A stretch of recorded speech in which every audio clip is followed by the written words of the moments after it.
प्यारे विद्यार्थियों, आज हम पढ़ा रहे हैं आपको नवोदय की क्लास। नवोदय की पिछली क्लास में आपको पढ़ाए थे सर गुणनखंड। ये जवाहर नवोदय विद्यालय आप देख सकते हैं, है ना। तो गुणनखंड, गुणज एवं उनके गुण। वास्तव में कल हमने इनकी क्या बेसिक गणित पढ़ ली थी कि इनकी परिभाषाएं वगैरह, ठीक है। आज इसी संबंधित कुछ क्वेश्चन हम लेकर आए हैं, ठीक। अब ये क्वेश्चन क्या है आपके पास, देखिए ध्यान से। जैसे गुणनखंड अगर निकालना है, पहला क्वेश्चन है जैसे कि बच्चों क्या है, क्वेश्चन नंबर पहला, 8 के सभी गुणनखंड निकालिए। 8 के सभी गुणनखंड आप निकालिए। तो सॉल्व में हमें लिख दिए है क्या, 8 में जिन संख्याओं का भाग चला जाता हो ऐसा अपन क्या कर ले, दिमाग में, अपने मस्तिष्क में, है ना, क्या कर ले बच्चों, अपने मस्तिष्क में सेट कर ले कि सर 8 में जिन जिन संख्याओं का भाग चला जाता है अर्थात वे वही उनके क्या होंगे, गुणनखंड होंगे। तो सर 8 में किस किस का भाग चला जाता है, 1 का चला जाता है क्या, 2 का, 3 का, चला जाता है, 3 का ही चला जाता है, 3 का जाता है, कितने हुए, 1 2 3 का तो जाता नहीं है तो नहीं हुआ, 4 का चले जाते हैं, 5 नहीं गया, 6 नहीं गया, 7 नहीं गया, 8 ही कम है, मतलब 1 का गया सर 1 अट्ठे 8, 2 का गया सर 2 चौको 8, 4 का गया सर 4 दूनी 8, 8 का गया सर 8 ही कम 8। तो अर्थात हम क्या लिख सकते हैं आंसर में, वास्तव में सर 8 के सभी गुणनखंड सर क्रमशः क्या होंगे, यहाँ पे लिख देना सर क्या, क्रमशः 1 2 4 व 8 होंगे। समझ में आ रही है। चलिए अगर क्वेश्चन में हम आपसे पूछ ले कि बताइए 16 के गुणनखंड क्या क्या होंगे, इसके सर 16 के गुणनखंड क्या क्या होंगे, तो आप कमेंट बॉक्स में बताएंगे, ठीक है ना। एक क्वेश्चन लिख लीजिएगा क्या, सर 16 के बताना है, 8 की जगह आप क्या बताना है सर, 16 के बताना है, जस्ट यही बताएंगे आप लोग। क्लियर, आगे चलते हैं। अब एक क्वेश्चन कैसे आता है आपका गुणनखंड संबंधित, क्वेश्चन नंबर 2, 6 के प्रथम 5 गुणज लिखिए। 6 के प्रथम 5 गुणज। गुणज मतलब वास्तव में होता है आपका अपवर्त। अपवर्त का मतलब होता है क्या, सवाल में हम दिमाग में रखने के लिए क्या रख लिए, जैसे मस्तिष्क में, तो मस्तिष्क में ये वाला पॉइंट भी हम दिमाग में रख लिए, कौन सा, कि सर गुणज मतलब होता है वास्तव में 6 की 5 बार भूनिया पढ़ना है। क्या है बोलो, 6 की 5 बार भूनिया पढ़ना है ना। तो 6 की 5 बार भूनिया पढ़ लीजिए। तो सर 6 एकम 6 दूनी 12 का 18 चौके 24 अर्थात हम कितनी बार भूनिया पढ़ लिए सर 5। तो आंसर में उत्तर में क्या लिखेंगे, अतः 6 के प्रथम 5 गुणज क्रमशः, जैसे हमने यहाँ लिखा था क्रमशः तो यहाँ लिख लेंगे क्रमशः। ऐसे आपको हल करना रहता है, ऐसा हमको हल करना रहता है। क्रमशः 6 12 18 व 30 होंगे। जब भी आप फेयर कॉपी बनाए तो फेयर कॉपी में इस तरीके से लिखा जाए। पसंद आ रही बच्चों? Yes sir. आवाज नहीं आ रही? Yes sir. अब क्वेश्चन नंबर 3 है आपके पास। एक क्वेश्चन, पहला क्वेश्चन कौन है, गुणनखंड लिखिए। दूसरा क्वेश्चन क्या है, गुणज लिखिए। तीसरा क्वेश्चन क्या आ गया, ओवनिष्ठ गुणनखंड निकालिए। सर क्या लिखा है, 20 व 28 के उभयनिष्ठ, क्या है, उभयनिष्ठ गुणनखंड निकालिए। इनकी संख्या कितनी है, जैसे कि आप 2 लोग आ जाए, कौन कौन, षष्ठी आ जाए और इसकी बहन आ जाए, तो यहाँ इतने ढेर सारे विद्यार्थी बैठे हैं, यहाँ ये उभयनिष्ठ है।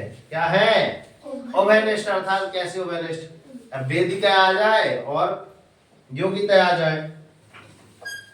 उभयनिष्ठ कैसे, उभयनिष्ठ जानते हो, मतलब ये दोनों स्टूडेंट क्या है, उभयनिष्ठ। ये देखना रही होगी, ये दोनों क्या है, एक ये है और ये है कोचिंग में, तो ये दोनों उभयनिष्ठ मतलब ये दोनों सगी बहन है क्या। यहाँ भी बैठ जाओ, तुम दोनों बैठ जाओ, इनका एग्जाम्पल देखो। जैसे ये क्या है, कोचिंग में ये दोनों बहन है क्या, यस सर जी। ये दोनों बहन है, ठीक। चलो बैठ, समझ आ गई। ये होता है ओवरनेस्ट निकालना। तो यहाँ कोचिंग में ओवरनेस्ट ये निकाल गए। तो ठीक उसी प्रकार से क्या लिखा है, 20 के गुणनखंड पहले हमने निकाला कि सर 20 में कितने का भाग चला जाता है? एक का चला जाता है, Yes, एक का गया, दो का गया, तीन का नहीं जाएगा सर, चार का गया, पांच का नहीं जाता, जाता है? नहीं। हाँ, पांच का नहीं जाता, 20 में नहीं जाता। जाता है सर जी।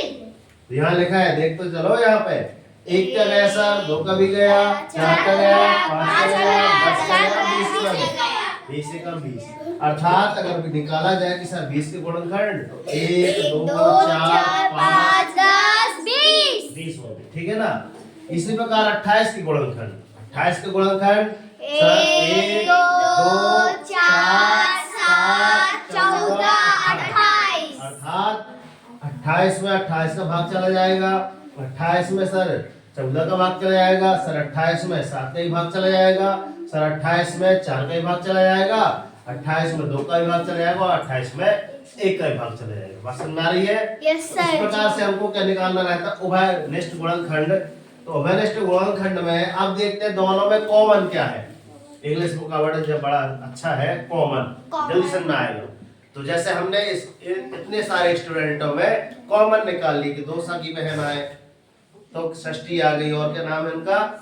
श्रेया आ गई, योगिता आ गई और वेदिका आ गई। तो ये क्या हुआ, हमारे इतने स्टूडेंटों में क्या है? उभयनिष्ठ है। क्या है? Sit down, बैठ जाओ। तो यहाँ अब इसमें उभयनिष्ठ क्या है? तो इसमें उभयनिष्ठ सर 1, तो इसमें भी 1 है, 2 तो इसमें भी 2 है, 4 तो इसमें भी 4 है। तो जो दोनों में कॉमन हो तो कितनी संख्याएं हैं सर? 3 संख्याएं हैं, 1 2 और 4 जो कि है दोनों में आई हैं। तो अतः उभयनिष्ठ गुणनखंड की संख्या कितनी मानी जाएगी बच्चों? 3 मानी जाएगी। यही आपका आंसर होगा, ऐसे क्लियर कॉपी में लिखना है। ठीक, अब चलते हैं क्वेश्चन नंबर 4 पे। Question number 4, 7 raised to power 5 into of 9 raised to power 7 into of 11 raised to power 9। और गुरुजी समझ में नहीं आया क्या बोल दिए, मेरे को पता है ना? 7 की घात 5 गुणा 9 की घात 7 गुणा 11 की घात 9 के अभाज्य गुणनखंड कितने हैं, इनकी संख्या आपको बताना है। तो बहुत सरल तरीका है सॉल्व। गणित को पहले हम क्या करें बच्चों? सॉल्व करते हैं। 7 की घात 5 गुणा 9 की घात 7 को हम क्या क्या लिख लेंगे? इधर देखो, हेलो भैया, 9 को हम क्या लिख लेंगे? 3 तेर का 9, 3 गुणा 3 करेंगे तो क्या हो जाएगा आपका? 9। तो क्या हो जाएगा? 3 की घात 7 और फिर एक और लिख देंगे सर 3 की घात 7। ठीक है, ये कैसे आया? हमने इसको क्या बनाया सर? 3 की घात 7 ऐसे कर दिए, है ना? पसंद आ रही है? यहाँ पर नहीं लिख रहे। अब आगे चलते हैं, गुणा 11 की घात 9 जैसे कि तैसा लिख दिया। कुल अभाज्य गुणनखंडों की संख्या क्या होगी सर? ये पहला ये आपका 5 ये वाला, फिर एक वाला ये 7, एक बार ये 7 और एक बार ये 9। आप सभी को जोड़ा जाए तो सर 7, देखो सरल तरीके से जोड़ा जाता है। देखो 7 दूनी 14, 7 दुनिया 7 दूनी 14, 14 में कितना जोड़ दो? 10 जोड़ दो, कितना हो जाते हैं? 24। तो एक कम कर दो, 23 हो गए, 23 5 28 हो गए फटाक से। तो ये उत्तर में क्या लिखेंगे सर?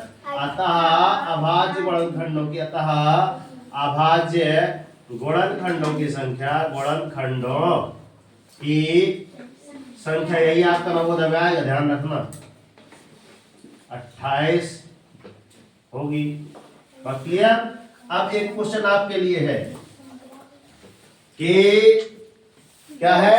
240 के अभाज्य गुणनखंड की संख्या बताएं। तो संख्या हमने निकाल दिया है सर 4 1 1, मतलब टोटल आंसर हम बता दिए 6। अब इसका आपको बताना है हल करके कि हल वास्तव में कैसा होगा। ठीक है ना सर? तो ये कैसा रहा तरीका और कैसी रही वीडियो? वीडियो अच्छी लगी हो तो लाइक जरूर करें और चैनल को सब्सक्राइब करके नोटिफिकेशन ऑन कर लें, क्योंकि यहाँ पे आपको नवोदय की क्लासेस दी जाती हैं। इससे संबंधित यदि मींस का मेरिट की वो क्लासेस चाहिए तो वो भी आपको डिस्क्रिप्शन बॉक्स में मिल जाएंगी। ठीक है ना? तो मिलते हैं नेक्स्ट वीडियो में, तब तक के लिए वंदे भारत माता की, तिरंगे झंडे की, मैया की, दिखाओ ऐसा कि दुनिया करना चाहे। जागो, संघर्ष करो, जब तक नहीं रुकना जब तक कि आपको आपका मॉर्निंग उठकर अपने एक टारगेट सेट कीजिए, एक छोटा सा टारगेट लीजिए, मगर डेली मॉर्निंग उठकर टारगेट जरूर सेट कीजिए। और जब तक टारगेट अचीव नहीं हो जाता ना, तो चैन की नींद त्याग दीजिए। देखना जिस दिन आपका टारगेट अचीव हो जाएगा उस दिन आपकी लाइफ ऑटोमेटिक चेंज हो जाएगी। जय हिंद, जय भारत।